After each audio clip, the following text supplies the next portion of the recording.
A tense exchange unfolded during a congressional oversight hearing as Representative Lucy McBath questioned FBI Director Kash Patel over the FBI's response to a wave of politically motivated violence across the United States.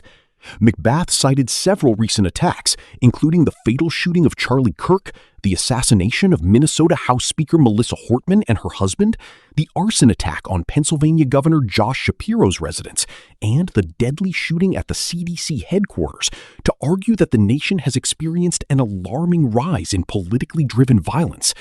She challenged Patel on whether the FBI has done enough to prevent such attacks during his tenure as director. Just the list goes on and on.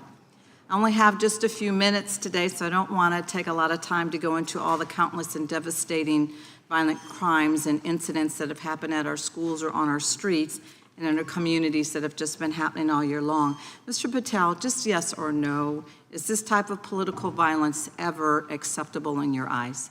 No.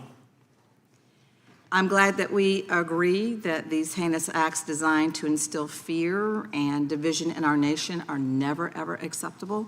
Yet each of these incidents has recently taken place under your watch. The FBI's website states that protecting the United States from terrorist acts is the FBI's #1 priority, including from domestic terrorists. Is this still your #1 priority? Domestic terrorism? Preventing domestic terrorism. Our #1 priorities are protecting the homeland and international terrorism and crushing violent crime, and domestic terrorism sort of interlays between both of those. Okay, so well, then I'm glad that you're giving us the right answer, but unfortunately, your actions kind of tell a different story. Earlier this year, you granted the ranks of the FBI's Domestic Terrorism Operations Section. This is the section of the FBI that is most directly responsible for addressing political violence in our country by preventing attacks from occurring and effectively responding to them if they do.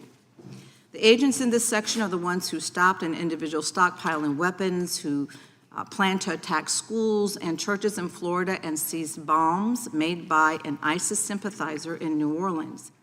And instead of ensuring that this section has all the resources that it needs at a time when its mission is critical, you fired its decorated veteran FBI agents who have served their country proudly under Republican and both Democratic presidents, and you scrapped the tools that they developed to fight domestic terrorism, including the National Domestic Terrorism Incident Database.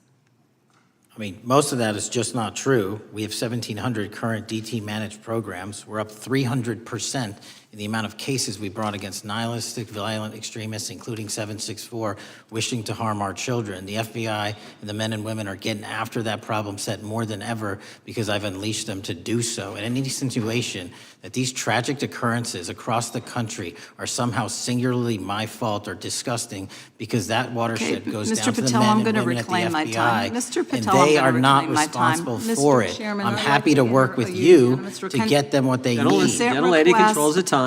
Unanimous consent request. You'll state a request. Thank you very much. Into the record, an article from Reuters titled FBI Scales Back Staffing, Tracking of Domestic Terrorism, Probes Sources Say. Thank you very much. Without objection. I appreciate that. So, Mr. Patel, and it isn't just the Domestic Terrorism Operations Section. Under your watch, agents are fully diverting their attention to these anti-immigrant and city takeover operations, leaving our children vulnerable to dangerous networks of online predators, both domestic and international. You pulled more than 120 FBI agents from their normal duties to operate sobriety checks and conduct traffic stops, exposing the FBI's fleet of unmarked cars and thereby making it harder for the FBI to combat violent criminal gangs, foreign intelligence services, and drug traffickers in the process. That's simply not true. If we were not able to do two things at one time, how would we be seizing record amounts of fentanyl? 23,000 violent felons have been arrested. Time belongs to the gentlelady. More than twice as many as Time last belongs year. to the gentlelady from Georgia. Thank you very much. And this request basically is, it is an article from Reuters which quotes law enforcement officers familiar with agents who once covered child exploitation cases but now focus on immigration child exclusive. Thousands of agents diverted to Trump immigration track down. Mr. Patel, in the short time I have left, your tenure as director of FBI has been somewhat problematic.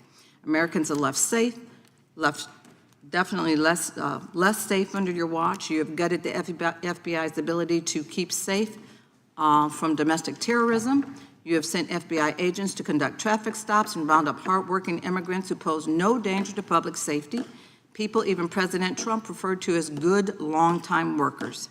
Your job is to protect and serve the American public. Time of the You have gentlelady. spent your time protecting heinous individuals and using the FBI to serve as a political circus. You at times have appeared unequipped, Time and of this the country gentlelady has deserves better, and expired. I yield. Gentlelady yields May I back. respond? Sure can. Simply put, what is it? Are we failing?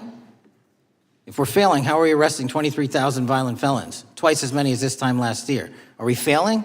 Because if we're failing, how are we seizing 1,500 kilograms of meth, 25% increase from last year?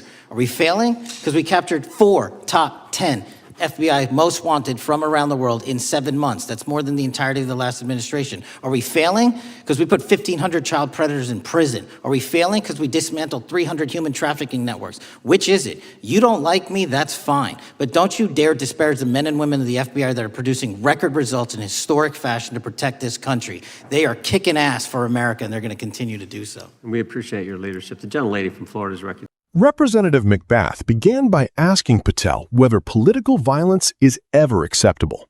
Patel answered with a firm no, and both agreed that such acts have no place in American society. McBath then shifted her focus to the FBI's responsibilities, noting that the Bureau identifies protecting the United States from terrorism, including domestic terrorism, as one of its highest priorities. She questioned whether domestic terrorism remains a top focus under Patel's leadership.